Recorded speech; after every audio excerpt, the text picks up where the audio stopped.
Okay, sorry about that. Good evening. Now I can see weird what a background can do.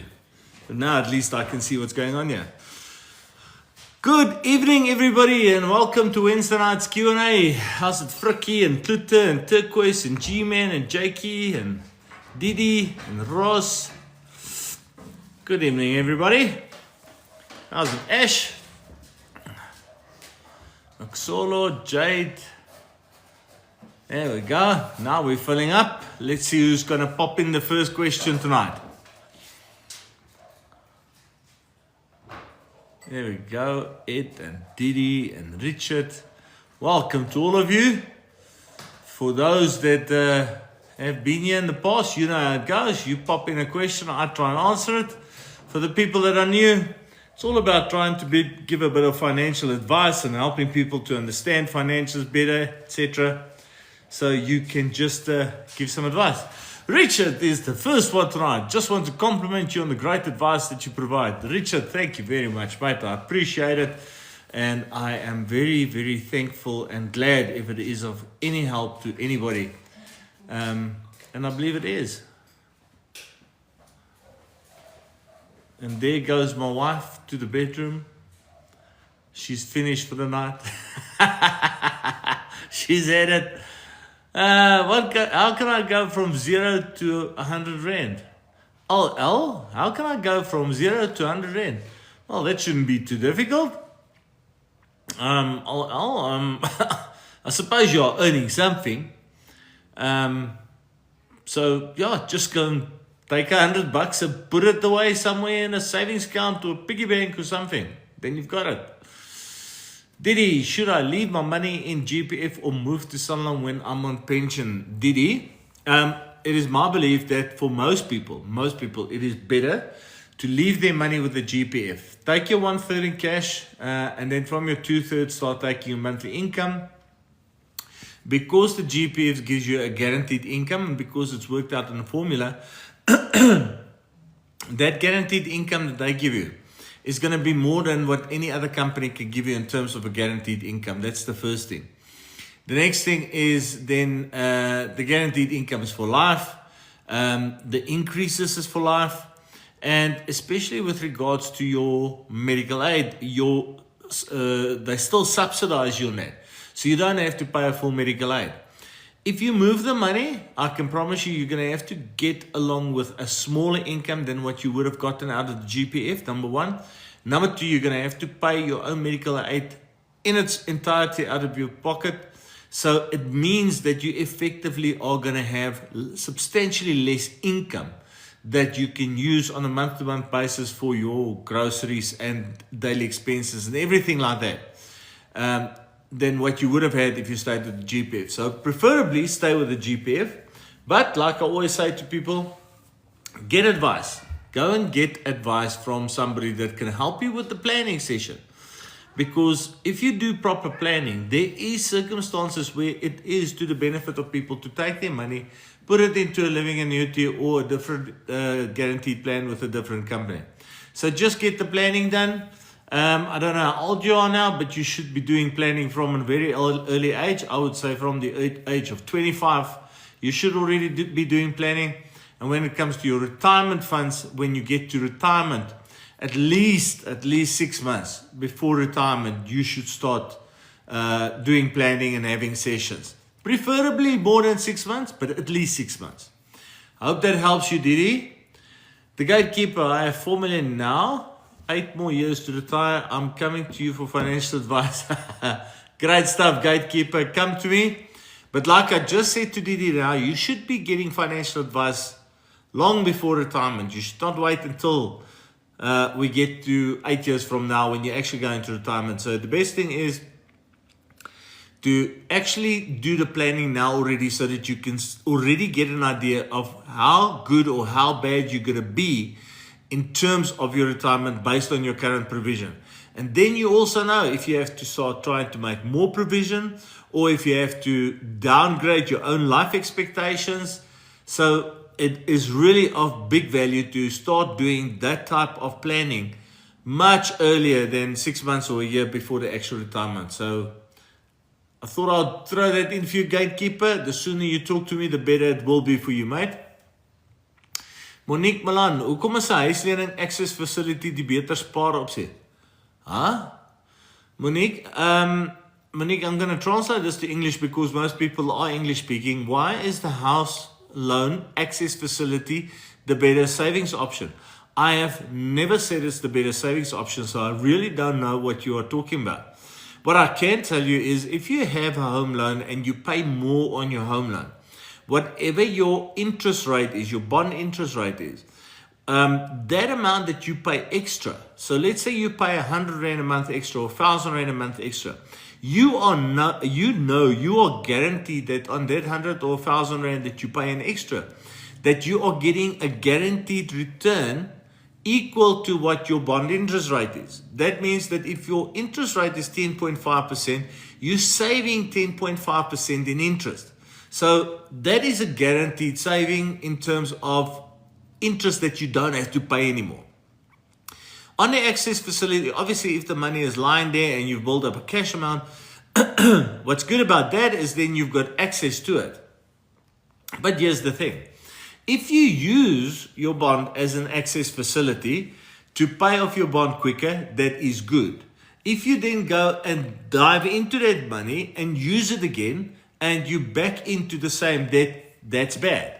Then you have not been investing. Then it's not considered an investment. So I'm not 100% sure why you say it's a better investment option. To me, it's not necessarily the best investment option, because there are other investments that you can actually get bigger returns on than what bond interest rates is, and that might be the better investment. So Monique, once again, I think a planning session is better for you than just assuming that the home loan is going to be the best place to put your extra bucks. Okay. Look, Gengan, if I take out 11K from Two-Pot, how much will I receive? Look, why would you want to do it, right? This is the first thing. Why would you want to do it? Because really, seriously, you are just hurting yourself. So how much you will get out is going to depend on what your tax rate is. And you're going to pay tax according to what your tax rate is. So if your tax rate is 20%, then you pay 20%, and that means that you pay 2,200 Rand tax. You walk away with, what is that? 9,800 Rand, something to that effect. So look, but that's not the big problem. First of all, you're taking money that you have to use in retirement. Number two, you're paying tax on it. Number three, you're never going to save it again.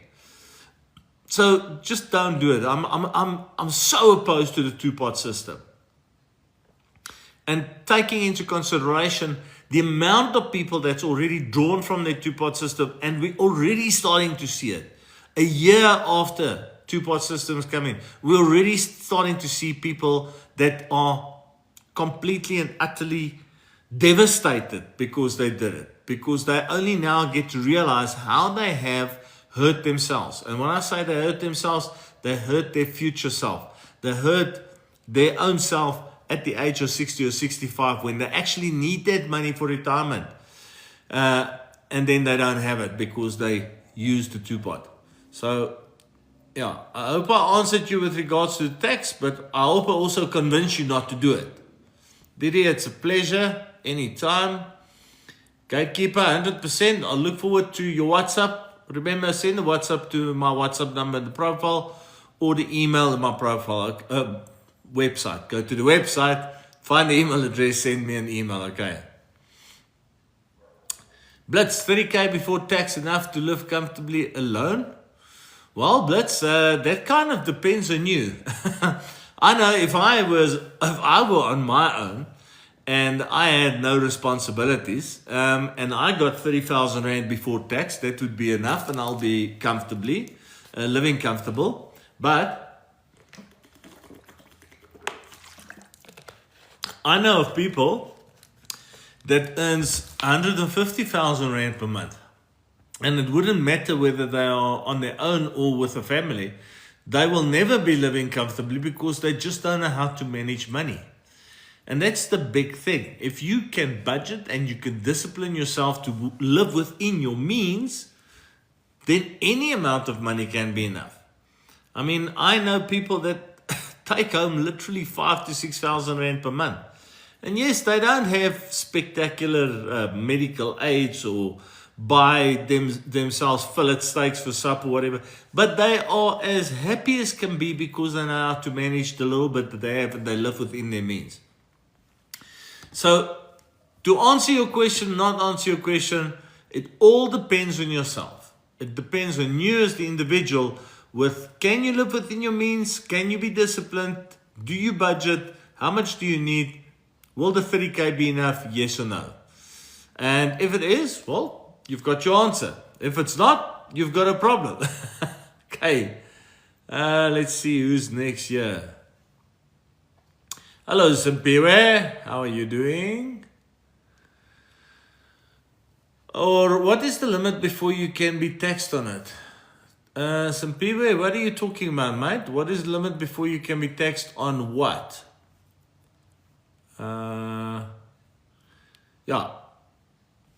Simpiwe, I'm not sure what are you talking about when you say what's the limit before you can be taxed on it. Sorry. Richard, I think everyone should get a good financial advisor. Richard, I agree with you 100%. And unfortunately, that is not everybody's opinion. But for those people that do believe in that and that actually do get a good financial advisor, they are normally very satisfied and they are normally also financially better off. Yeah, let's just leave it at that. Hi, my mom is about to retire. She doesn't know which investment she should go into. Please advise. So, BK, the only way to advise your mum or any other person when they're about to go into retirement as to what investments they should take up is to have a financial consultation with them. Because your mum, like every other person, is an individual in her own rights. One has to know what her income is, how much capital she has to buy that income with. Does she have beneficiaries that is financially dependent on them?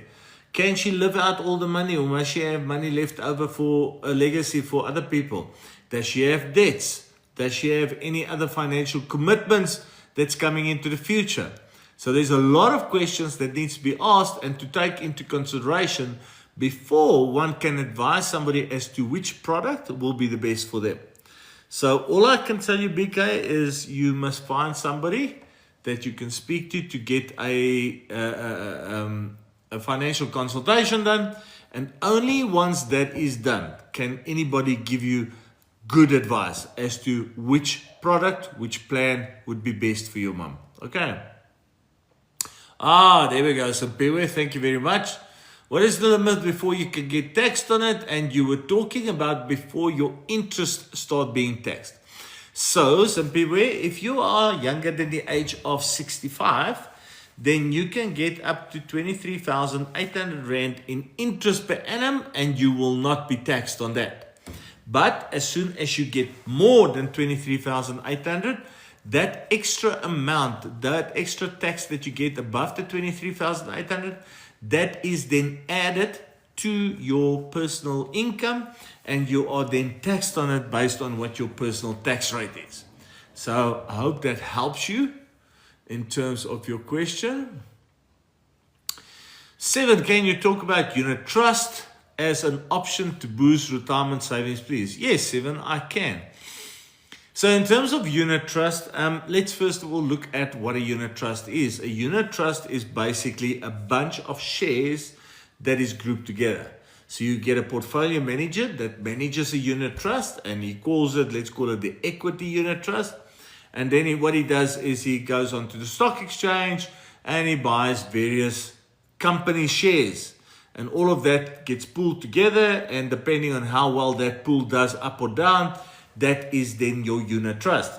So when you have a unit trust, if you've got a unit trust that is an aggressive unit trust, where they buy shares that they are hoping would deliver big dividend returns or big share growth, those unit trusts can give you growth that beats inflation by 7 or 9%, or you just kill that out.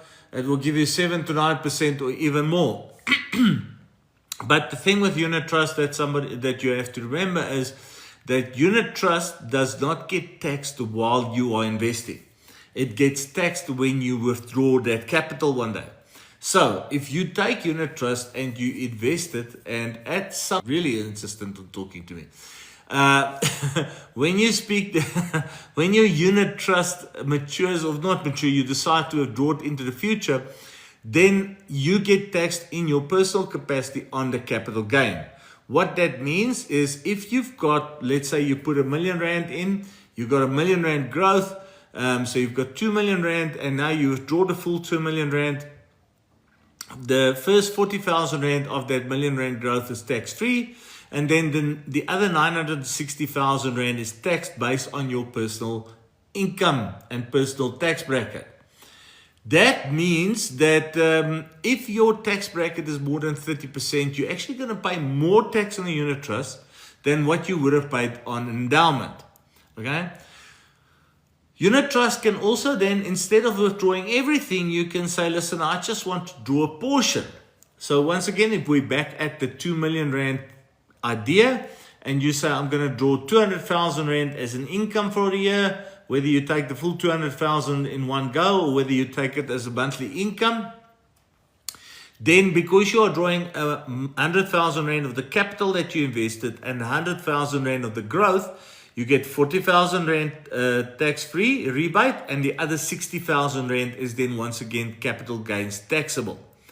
So that is how unit trust can be used. It's going to give you an income into the future, and you just have to plan around the way that you're going to withdraw it in order to optimize your tax benefit on it. I hope that gives you a better idea of unit trust as an option, Seven. Is there a beneficial on two-pot? Didi? Oh, okay. Is there a beneficiary on two-pot system? Okay, so Didi, what you must understand is, and for everybody that's on this call, with regards to this wonderful, crappy two-pot system that we've got in South Africa at the moment, it's actually a three-pot system, okay? So first of all, you have the pot that you cannot touch. So last year, September, you had 100,000 rand in your retirement fund, and they said you can withdraw 30,000 rand, but the other 70,000 rand you can't touch. So that's effectively the one pot. Then pot number 2 and pot number 3 is every contribution from there that goes in. 1/3 goes into the savings pot that you can once again withdraw. The other 2/3 goes back into that portion that you cannot withdraw, the vesting pot as they call it. So it's effectively 3 pots. But all of these 3 pots and how much money is in each of them and whatever the case might be is in the background on a system being calculated and set out there. At the end of the day, the 3 pots is effectively one big amount of money. So once you've got a beneficiary nomination on your pension fund, provident fund, or retirement annuity, doesn't matter that there's 3 pots. In the event of you passing away, the full amount is payable to the beneficiary that you have nominated. Okay.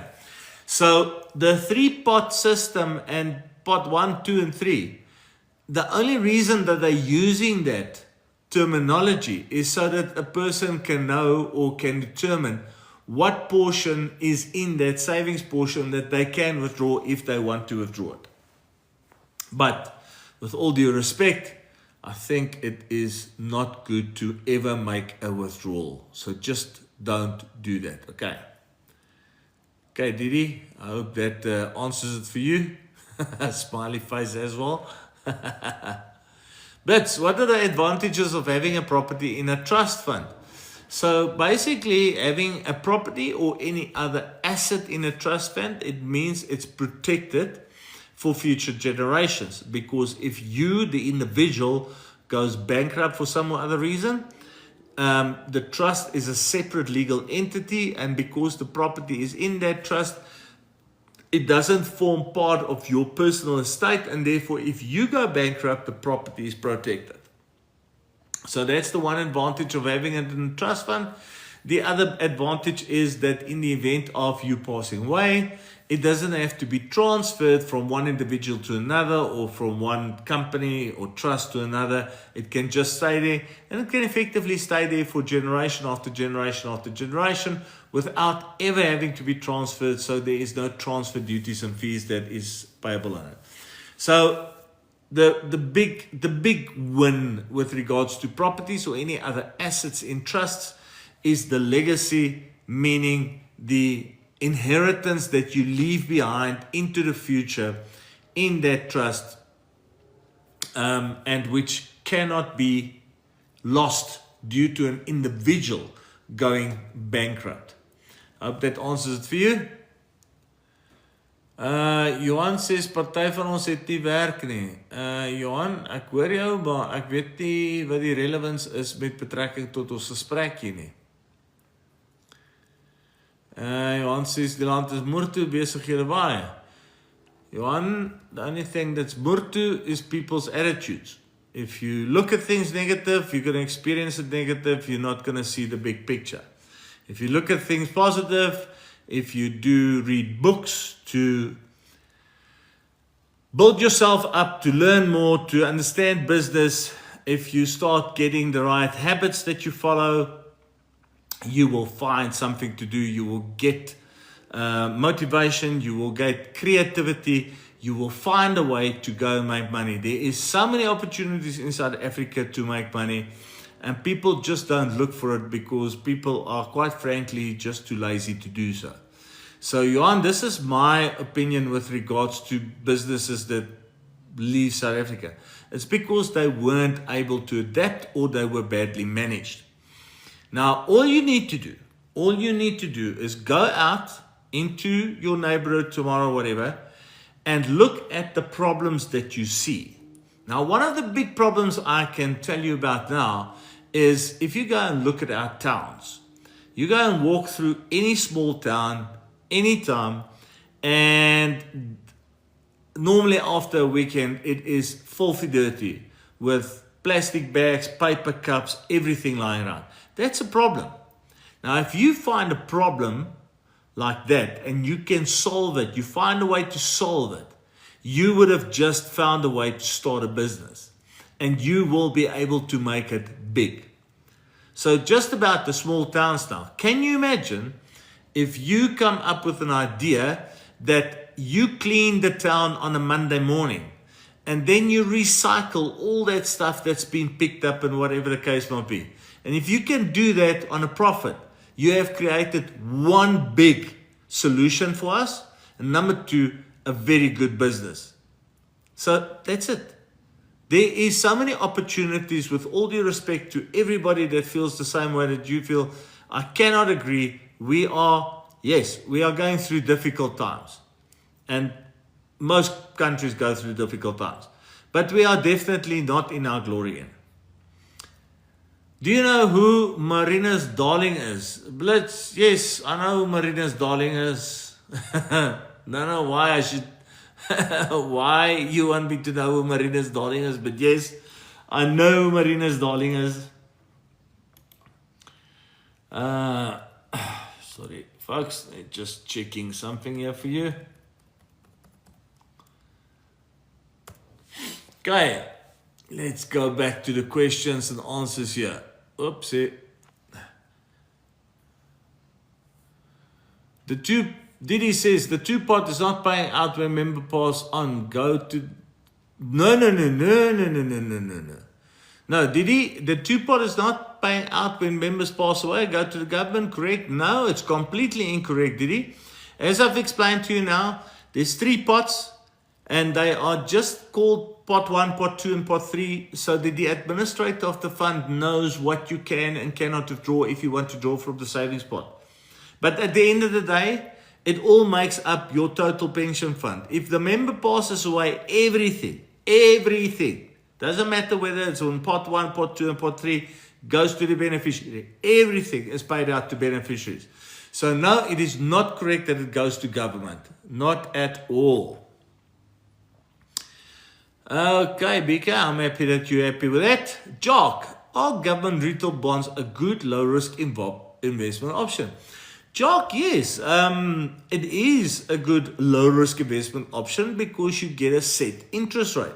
They give you a guarantee, whether you're buying a guaranteed bond for a year, 2 years, 5 years, whatever the case might be. You are being given a guarantee as to how much you will get back after that period. So in terms of that, yes, low risk and good indeed.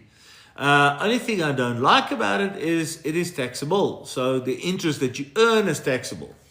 And this is normally where I don't think that things like retail bonds are so fantastic, because it depends on what your interest is. Let's say they're going to give you a 10% interest and you pay tax and then you only get 8% out, then what have you really won? Because if inflation is 6% and you've only beaten inflation by 2%, your money is really, really only keeping up with the purchasing power that it has. So it is a good low risk investment option, as you know, because you know you're not going to lose your capital and you know you're going to get some interest on your investment. But it is definitely not an investment that I would personally consider or would easily recommend to any of my clients. Let's see who's next year. Pleasures and Pewe, I'm glad that helped. Mark Lee says, good evening, sir. I noticed that you never received any negative comments. You can... Mark Lee, you obviously didn't listen to Johan just now. He had two unkind comments, not aimed at me directly, but two unkind comments. And no, you will be surprised. I do get negative comments. But you know what? I don't let that bother me, because I think that people that makes negative comments, well, quite simply, it's their problem. And it's people that don't want to listen. It's people that don't want to accept advice.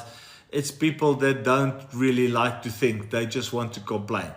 You are, in life, you're one of two people. You're either the half full or the half empty glass of person. And the half empty glass of person will always be negative and always have something bad to say. And if you're one of that people, then I feel sorry for you, because really it is not fun to go through life like that. But if you're a half full type of person, it means that you try and look for the positive in life, and you normally find it and you live a much happier life. So I don't know why I expanded on that, Mark Lee, but in any case, I don't know why I expanded on that. But yes, I do get negative comments every now and again. I just don't let it bother me too much. Let's see. Ooh, Kiki, share love. Encourage more viewers to share. Okay, Kiki. 7, it's a pleasure. Which one is better, pension fund, the company offer, or retirement annuity? So, Kiki, at the end of the day, you can't really say which is better, because the same portfolios that's used in pension funds is used in retirement annuities. So if you had to have a pension fund and retirement annuity right next to each other, and both of them were invested in exactly the same portfolio, let's say the Allan Gray Balance Fund, then the return on investment on your two investments will be the same. Yes, there might be small differences because of the difference in the pension fund cost and retirement annuity cost, but it will be very small. You will get exactly the same return on those two investments. The nice thing about a pension fund is that if you invested in a pension fund, your company normally contributes a portion of that. So instead of you having to contribute the full amount, normally it's 7.5% by you and 7.5% by your company, meaning that your company actually helps you to contribute towards your retirement. So that's the nice thing. It doesn't make it better, it makes it a nice to have. That's what, yeah, so it's not a better thing, but it's a nice to have because your company is paying. If you've got a retirement annuity, then obviously you have to contribute the full amount yourself. And you don't have the company that helps you with the other, with a portion of the contributions. Okay, I hope that gives you an idea. Some Beware says, which financial institution would you recommend to invest in ETFs?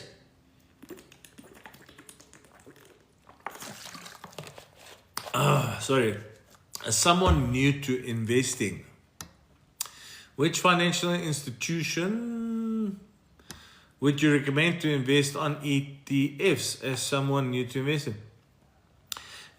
Simply, I really can't advise you that one company is better than the other company, but most companies offer ETFs. Some of them is outright called an ETF, others are incorporated into a portfolio.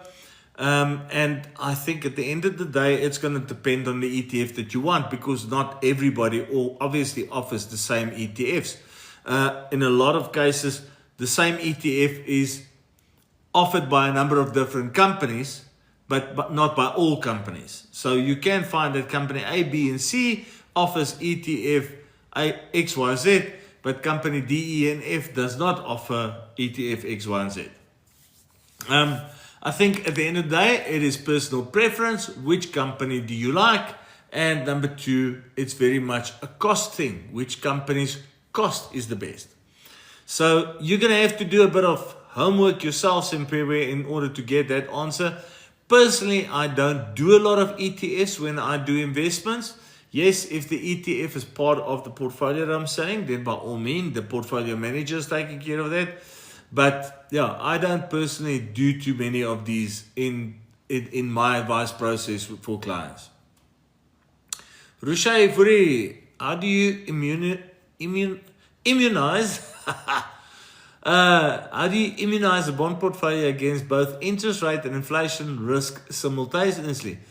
Rushay, I honestly don't know, because at the end of the day, it's like I said, your bond portfolio, it's a low risk portfolio, okay? So you are going to find that if the interest rate works against that bond portfolio because our repo rate is increased, then suddenly the actual return on the bond portfolio is limited and not what it would have been just because of the interest rates that's increased. And exactly the same goes for inflation.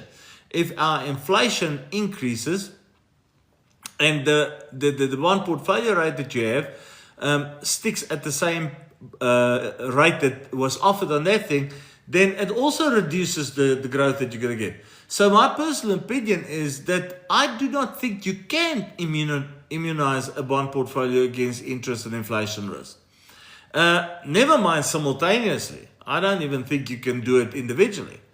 And that is part of the reason why I'm not a big fan of bonds. By all means, once again, I know there's a place for bonds, especially if people need guarantees and income funds and stuff like that. But personally, I would not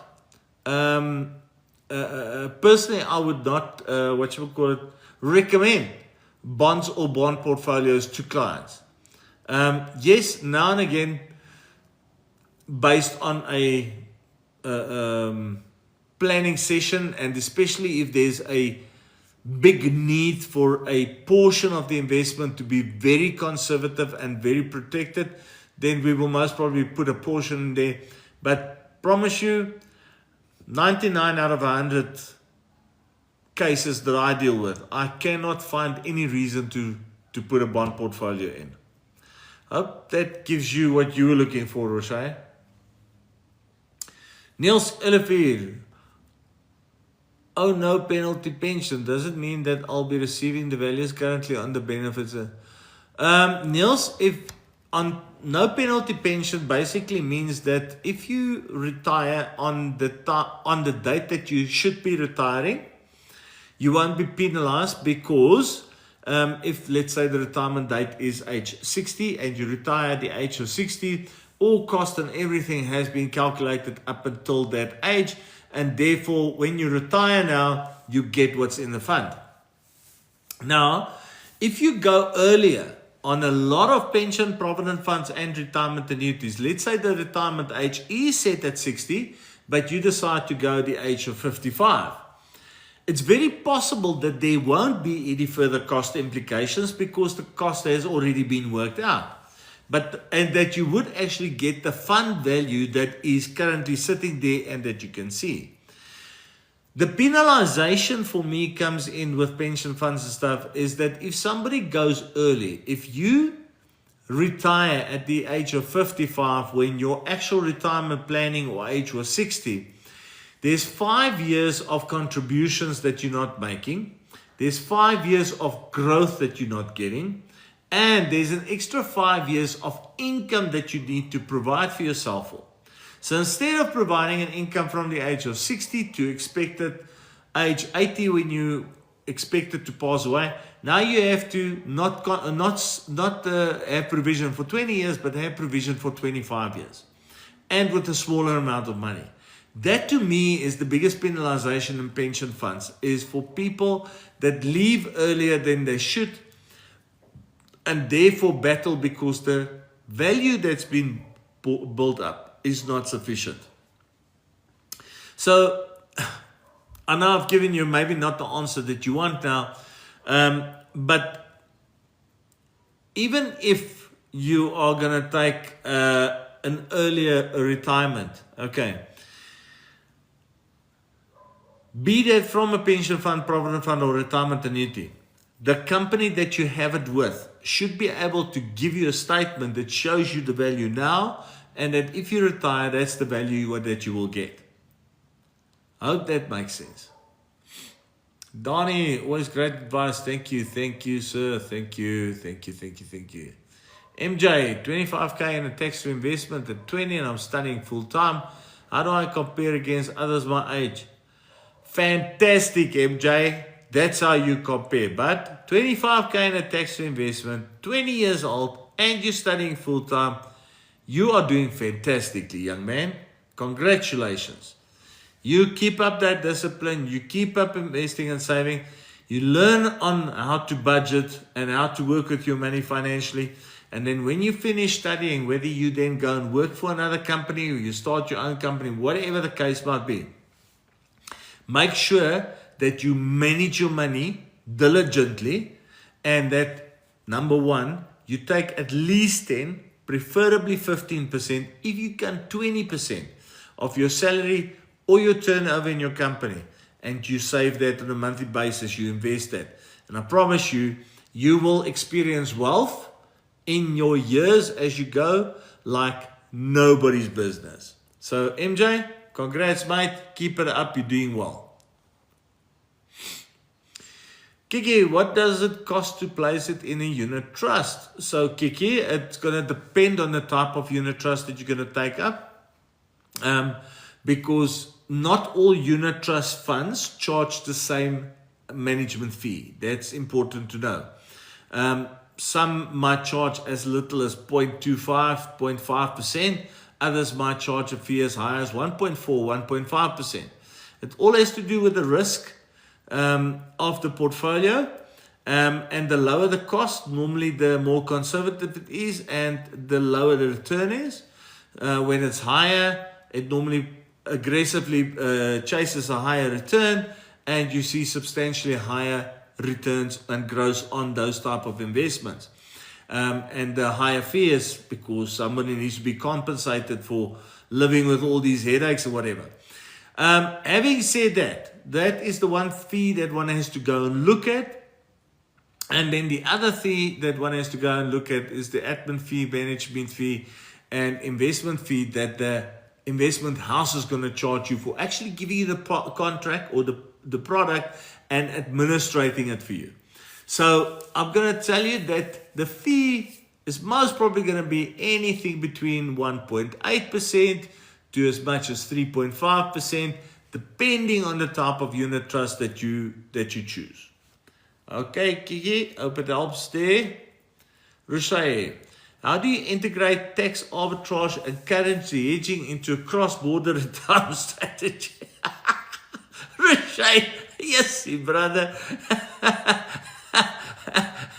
Have you decided tonight is the night that I'm going to try and see how I can completely befuddle this guy? Oh, gee. Okay, tax arbitrage. I would assume that you're talking about crypto arbitrage here, and currency hedging into a cross-border retirement strategy. Oh my goodness gracious. I don't even know where to start with this one. So first of all, cross-border retirement strategy. there's so much we can talk about cross-border retirement strategy, because it depends on where you are a tax citizen, where you will be working, where you will be paying your tax, where you will be investing, where you will be actually retiring one day, how you will be taking that, your tax arbitrage, and I'm sure you're talking about the crypto arbitrage here, that has different tax implications, etc. And then currency hedging, your derivatives, your foreign exchange. It's like you're talking about three completely different aspects that you want me to bring together in one conversation. So Roche, I'm going to be very honest with you. I don't know how to bring this all together for you. What I can tell you is that the arbitrage is one issue that has certain tax aspects that could have certain benefits and certain pros and cons. The currency hedging, derivatives, and foreign exchange derivatives, different situation. I don't actually get involved with Forex and with derivatives because that is just not something that I have ever been very comfortable with. And the portfolios that I deal with, they have already incorporated currency hedging. So that remains a problem for the portfolio manager. And then cross-border retirement strategy, like I said, it's going to depend on where you are a citizen, where you'll be working, what you will be in, where you will be earning, what the tax agreement is between the country that you're born in and the country that you work at, and then at the end of the day, where you are going to retiring, which is going to be the best. And that's all I can tell you, Roche, but yes. Sorry, mate. I'm going to have to go and study, I suppose, to try and answer you. Blitz says, oh, Blitz. Okay, so you were talking about, what's his name? Marinus Darling earlier. And you say that he was your grandpa. Okay. Well, he was a top-notch man at Sanlam. So if you followed in his steps, I'm sure you've got a number of financial bones in your body, mate. Fayyad, don't compare yourself to others. You should aim to max out your tax-free savings every year. Yes, Fayyad, I hear what you're saying to MJ, that he should not be comparing himself to others, but I think it is a good question that he asked, because so many youngsters don't actually start with investment until it's too late. And yes, it would be nice for MJ to max out his tax-free savings account, but I tell you one thing, whether he's saved that amount of money over 1 year or 3 years, he should still be proud of himself. And then when he gets to the point that he can max it out, then absolutely he should go for it. So Blitz, what is a TFSA? It's a tax-free savings account. Tax-free savings account or tax-free investment, depending on how you want to put that across. Well done, MJ. I like what you just said here. You don't compare and you don't stress. Very well. Very well, young man. Very well.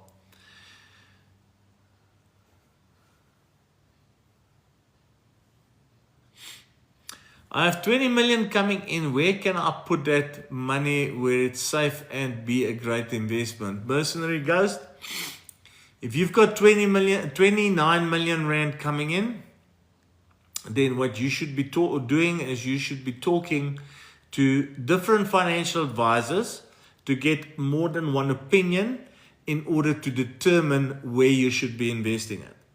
If you've got 29 million rand coming in and you do not have too high a life expectancy, this money could be enough to set you up for the rest of your life with income, capital, properties, the whole tutti.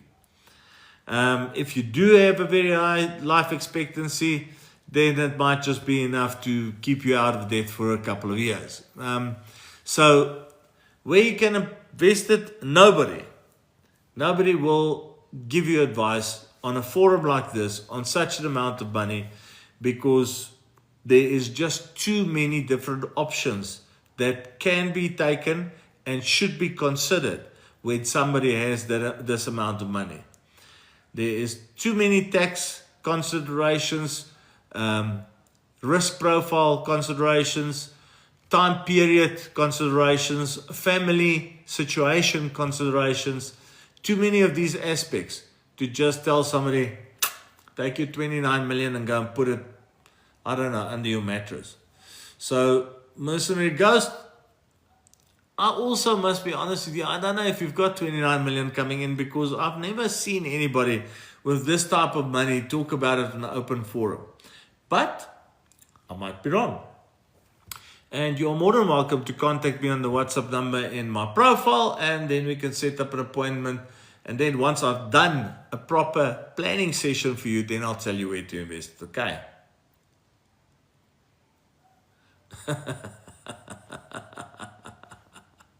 Okay, guys, not necessary to take Mercenary Ghost out now. Not nice, eh? Okay, let's see. How many do we have to go here? So beware, what type of investment do you mostly recommend to your clients if you don't mind sharing? So, quite frankly, there's not one type of investment that I mostly recommend, because I try and recommend products based on a client's personal need. So retirement annuities is one of my big favorites. I do like retirement annuities because of the tax benefits. I do make use of endowments on a very regular basis, once again, because of the liquidity and the tax benefits and the portfolios that can be used. To a lesser extent, I make use of unit trust, and that is purely because the clients that I deal with are normally in a higher tax bracket, and because they're in a higher tax bracket, the endowment is a better option for them than what the unit trust is. And then to a lesser extent, I do talk to people and recommend a bit of arbitrage and a bit of alternative investments, but that is substantially less. So there you go. That's basically how the investments fall. Oh yeah, and then of course I almost forgot, a lot of life and living annuities for people that go into retirement and need an income. So based on what I've just told you, there's about 4 or 5 different products that I would say is about even Stevens, and about 2 or 3 products to a lesser extent. Artist Mels Ferris, say hi. Hello, Mels Ferris. Thank you, Miss Mongezi.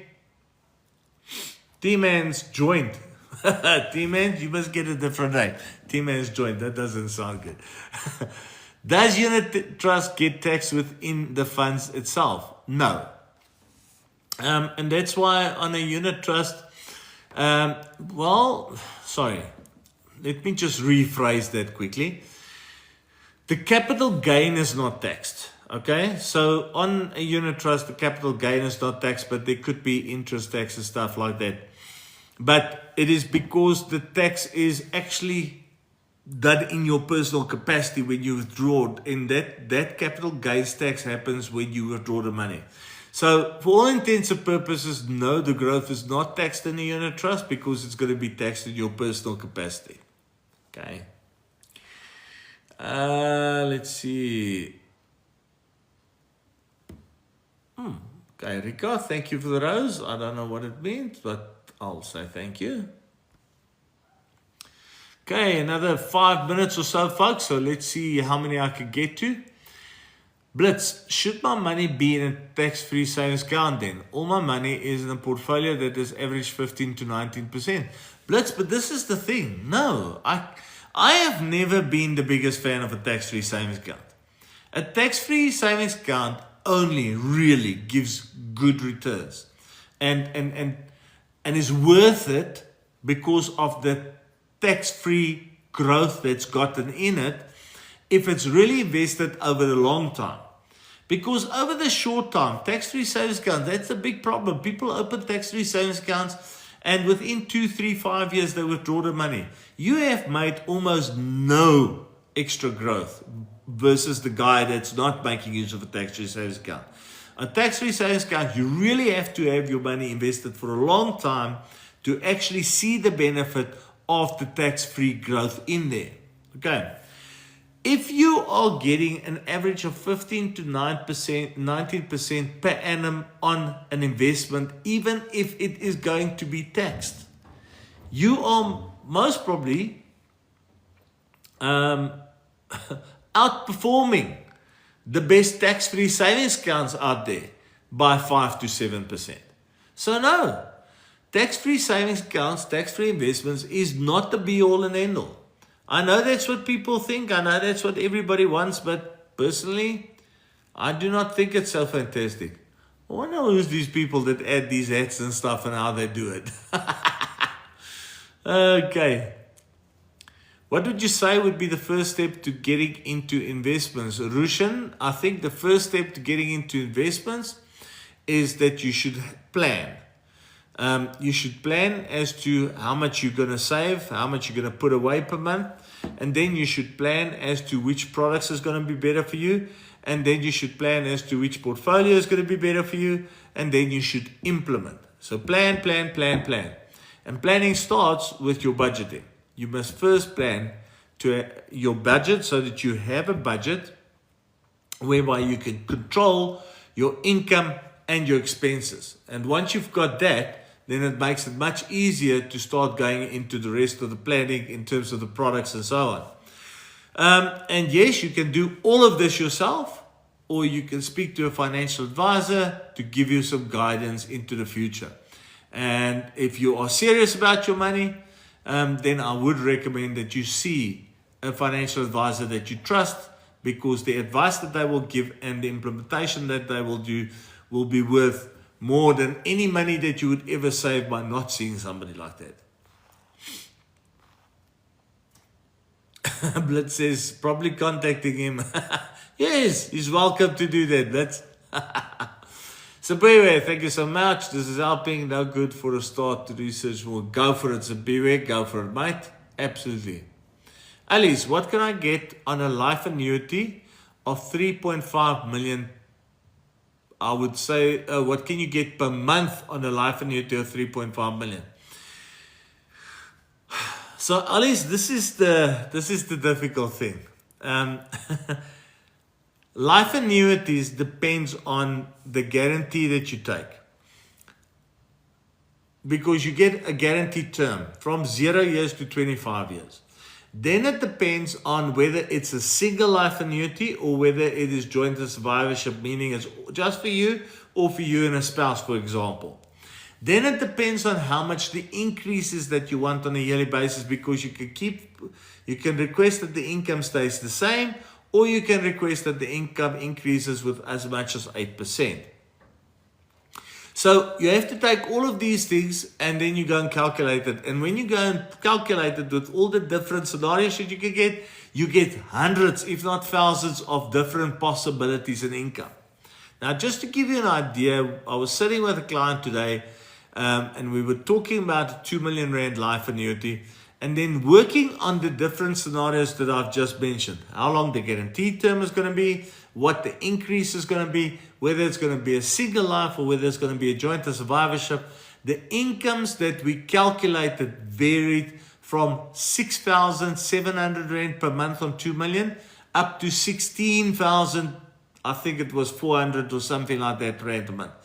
So 10,000 rand difference in income from one type of life annuity plan to the other type of life annuity plan. Okay, so Alice, it's all going to depend on what you want and what your needs are in terms of that income that you're going to generate. It is absolutely impossible to just tell you, okay, it's going to be 12,000 rand a month, because there's so many variables. It is virtually impossible to tell anybody. What one can do is one can do calculations for somebody. I forgot, your age also has an impact on that life annuity, because the older you are, the shorter the income period, so you will get a higher income. So I'm sorry I can't give you a straight up answer, Alice, but I hope I've explained to you why I can't give you a straight up answer, and that you know where to go in order to find quotations. Okay, let's see. What companies are you working with, Zander? Just about all the insurers there. I've got contracts with Old Mutual, Sanlam, Liberty, Discovery, Momentum, Alan Gray, Marriott, Investec, Aluma, Altitude, Future Forex. Yeah, I've really got a lot of companies that I've got contracts with. So I deal with all of them. Some more than others, but yeah, I deal with a lot of them. MJ, what would you recommend? Global or local or a mixed fund on a time frame of 30 to 40 years?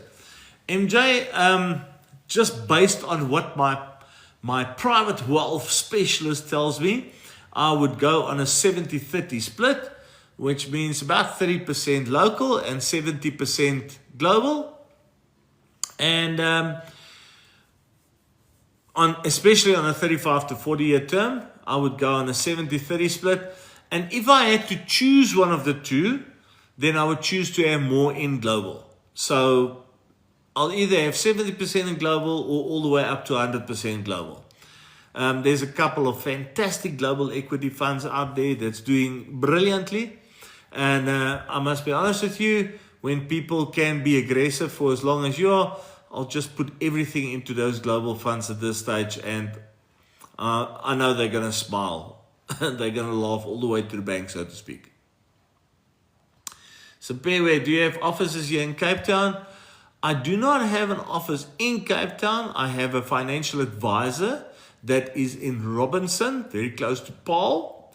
And then I do have, call it the satellite office at Cape Town that I visit every few months, where I do see clients and then also do my videos so that I can try and entertain you guys and inform you.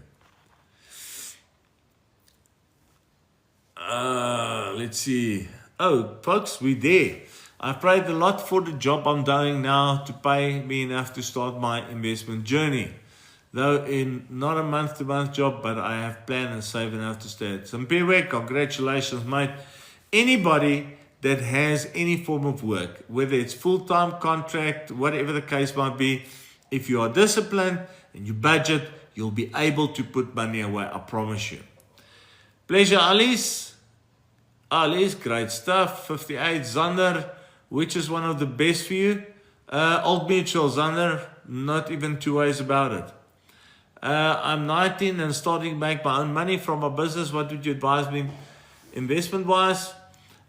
Wish you were here earlier in the conversation, because I got a whole long explanation as to why you should then be talking to a financial advisor to do proper planning. And that's what I would advise you to do. Go to a financial advisor and start and get proper planning. And if you are making your own money, do think about a retirement annuity, because business owners tend not to make provision for themselves. Folks, it is 9 o'clock. I have had a splendid time with you guys as per usual. I wish I can just see all these comments, because there were one or two that I really, really liked.